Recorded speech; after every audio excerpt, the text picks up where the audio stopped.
Man, this is getting interesting. There is clearly a fracture of some kind in the Players Union. The WNBA and the WNBPA, the Players Union, will meet Monday morning in New York. Last I checked, this is Monday. It is Monday. So I don't know if they're still in the meeting or not. That meeting happened this morning, and what came out of it confirms exactly what we suspected 2 days ago when we watched Caitlin Clark's calm, measured response about CBA negotiations and then compared it to Natasha Cloud's aggressive attack on the owners. The fracture we predicted, it's real, and it's tearing the Players Union apart from the inside. This isn't speculation anymore. ESPN reported this morning that the WNBA Players Association's 7-member executive committee is in open conflict. Two distinct groups have formed, and they fundamentally disagree on whether to strike or sign the deal that's already on the table. We're not talking about minor disagreements over contract language. We're talking about a full-blown internal war over the future direction of the league. Man, you want to talk about losing even more favor with the fans. So many fans. I look at the comments and the fans are just out on the players. Now that they know what they've been offered, people are like, nah, we're good. Sign the deal. The union sources has grown increasingly frustrated that the league hasn't formally responded to its most recent proposals submitted around Christmas. But sources said a strong debate has emerged within the 7-member executive committee. Let's be clear about what the league has offered, because this context matters. The current CBA pays top players around $235,000. The new proposal starts at $1 million in year one, then scales up to approximately $1.9 million by the end of the agreement. That's an 8-fold increase for max contract players. Role players and bench players are looking at similar multipliers on their current salaries. And yet, according to ESPN's reporting, one faction inside the executive committee is saying no. Their position is straightforward. They want to fundamentally alter the revenue-sharing model before they'll sign anything. They're not interested in compromise. They believe this is the moment to force a 50-50 split like the NBA has. And they're willing to walk away from guaranteed millions to get it. The other faction sees it differently. They acknowledge there are still details to negotiate, but they recognize the players have already gained massive ground. They're less inclined to pursue a strike, especially when the offer represents generational wealth for most players on WNBA rosters. The WNBA PA president, Nike Agumake, first vice president Kelsey Plum, vice president Nafisa Collier are set to join in person. Vice President Breanna Stewart said she'll participate over video conference, an option for owners and other executive council members who cannot attend the gathering in New York. Quote, "At the end of the day, we're human beings. I think conversation face-to-face goes a long way," Plum said. "Going into this meeting, I'm excited for the opportunity to be able to be there in person with other players that are really invested in this." Here's where this gets particularly interesting. Both groups, despite their differences, agree on one thing. They're tired of negotiating through lawyers and middlemen. They want to sit across the table from the actual owners. That's what today's meeting in New York was supposed to accomplish. First in-person bargaining session involving players since October. The union sources called it pivotal in determining whether they reach an agreement or strike. Nneka Ogwumike, the union president, showed up in person. So did First Vice President Kelsey Plum and Vice President Nafisa Collier. Breanna Stewart participated over video conference. And here's what Plum said going into the meeting. "At the end of the day, we're human beings. I think conversation face-to-face goes a long way. I'm excited for the opportunity to be there in person with other players that are really invested in this. And then, of course, the league making the commitment to be there." That sounds optimistic. But Stewart's comments from last month revealed a frustration that's been building. She told ESPN, "At some point, enough is enough. Personally, I want to be in a room talking about real stuff happening. These meetings get so sidetracked by language, verbiage, context. We're missing the point." Really? I mean, okay. These meetings get so sidetracked by language, verbiage, and context, we're missing the point. He goes on to talk about what Caitlin Clark said last night, right? I honestly don't think it's just a big moment for the WNBA. It's for all women's sports. I think it's one of the biggest moments we've ever had. I'm very confident we're going to get something done because we're in the moment, because of the product we put on the floor, so we need to be able to continue that. You can tell, once again, she believes it's important to get on the court, play basketball. Now let's talk about what this internal split actually means. The executive committee is the body that was authorized in December to call a strike when necessary. 7 members. If they can't reach consensus, if they're genuinely divided into 2 opposing camps, then what happens? Do they vote? Does the majority faction drag the minority along? Or does the whole thing collapse into gridlock? Because here's the reality, you cannot negotiate effectively with ownership. When your own house is divided, the owners know about this split now. ESPN reported it. Everyone in the league office has read the same article we're discussing. So when the Players Union sits down at that bargaining table, the leverage they thought they had just evaporated. Why would the owners improve their offer when they know a significant portion of the players' own executive committee thinks the current proposal is already good enough? This is negotiation 101. Unity is leverage. Division is weakness. And the WNBA Players Association just broadcast their division to the entire sports world. I had a feeling this was going to happen. I told you guys, for what, 2 months now, that you were going to have a section of players that was going to be like, we're getting massive raises, what are we doing? Especially your back end of the roster players, even your players from what? Number 5 in the rotation, all the way down. All right, maybe even higher than that. Maybe even some of your just flat out stars are like, they're offering us, like 8 times the amount of money by the... Let's go back to that comparison we made 2 days ago because it's even more relevant now. Caitlin Clark went on NBC and said, "This is one of the biggest moments women's sports has ever had." She's confidence they'd get something done because of the product they're putting on the floor.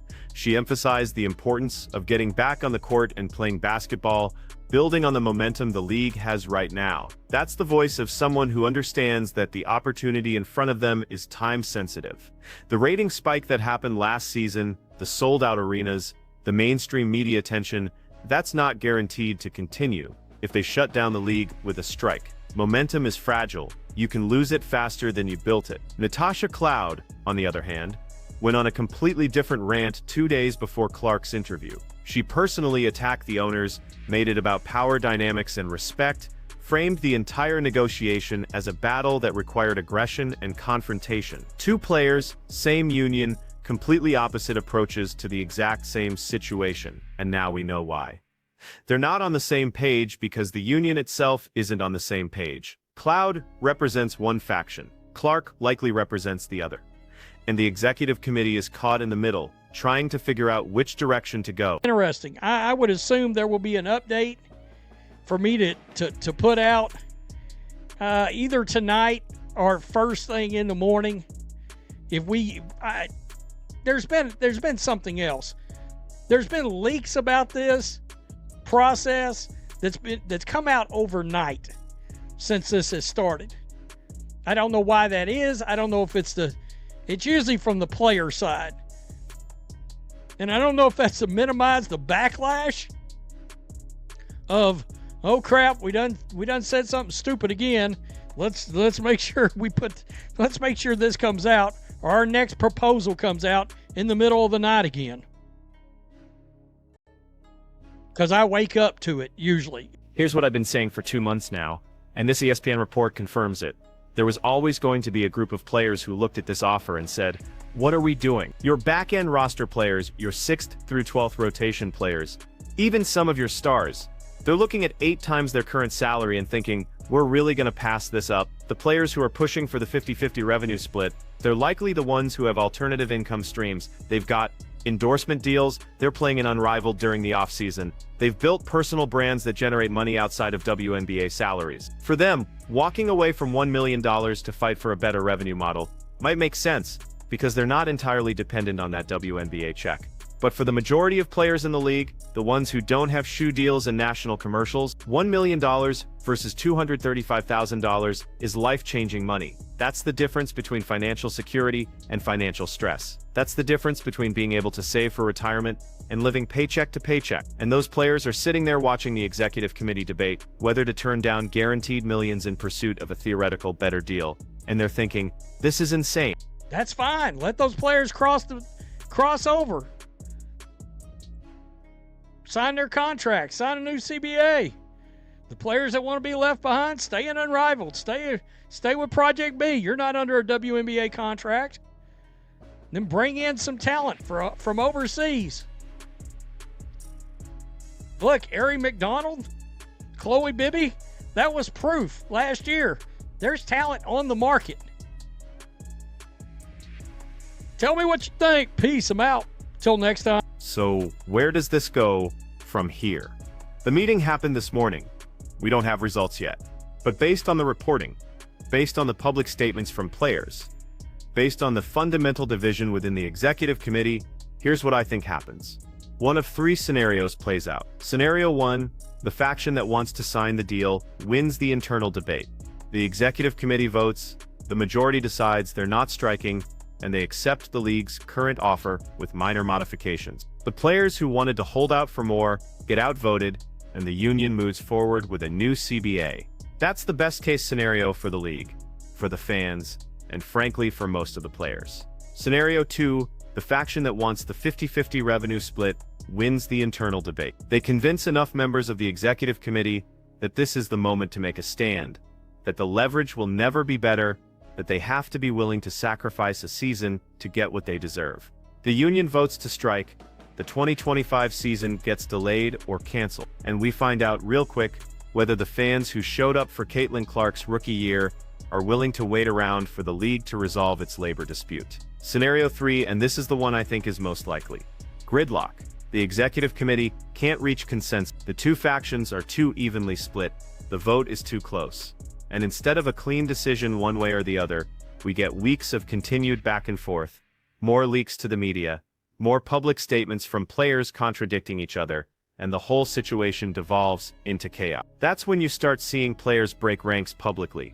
That's when you get someone like Caitlin Clark or Breanna Stewart making a statement that directly contradicts the union's official position. That's when the WNBA Players Association risks fracturing completely. And if that happens, if the union actually splits with some players willing to cross picket lines and sign individual deals, then the owners have won. Because a divided union has no leverage. A divided union can't strike effectively. A divided union gets whatever the league is willing to give them, and not a dollar more. The fans are already turning. Go read the comments on any article about these negotiations. The overwhelming sentiment is sign the deal. The players had massive public support 6 months ago when we didn't know the details. Now that we know the league is offering to quintuple salaries, now that we know the players are turning down guaranteed millions, the public sympathy has evaporated. Fans are saying, you're getting 8 times your current pay and you're threatening to strike. Are you serious? And that's before we even get into the revenue sharing argument. Because here's the thing about asking for a 50-50 split like the NBA.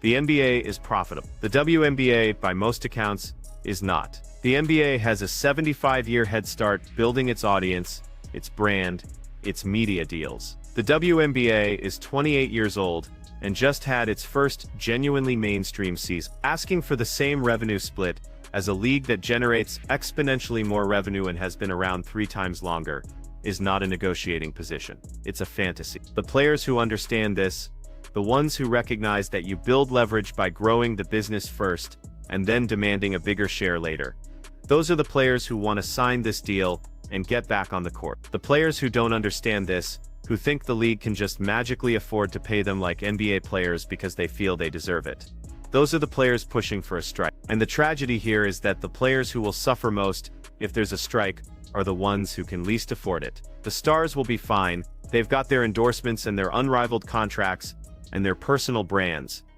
But the role players, the bench players, the ones who desperately need that $1 million salary, they're the ones who get hurt when the season gets canceled. This is why unity matters. This is why you don't air your internal divisions in the media before you've finished negotiating. Because now the owners know exactly what they're dealing with. They know a significant portion of the players' own executive committee thinks the current offer is fair. They know the union is divided. They know public sentiment has shifted against the players. So why would they offer? The WNBA Players Association needed to walk into that meeting this morning with a united front, a clear message, and a realistic understanding of their leverage. Instead, they walked in fractured, divided, and broadcasting their weakness to everyone watching. That's not how you win negotiations. That's how you lose them. We'll see what comes out of today's meeting. We'll see whether the two factions can find common ground or whether this division becomes permanent. But one thing is clear, the Players Union is in trouble. And if they don't figure out how to get on the same page fast, they're gonna end up with a deal that's worse than what they could have had if they'd just taken the 8-fold raise and gotten back to playing basketball. So here's my question for you. Which faction is right? Should the players sign the deal and build on last season's momentum? Or should they hold out for a better revenue split, even if it means risking a strike? Because you can't have it both ways. You can't say you want to grow the league and also shut it down during its first moment of mainstream relevance. Pick a side and tell me why in the comments.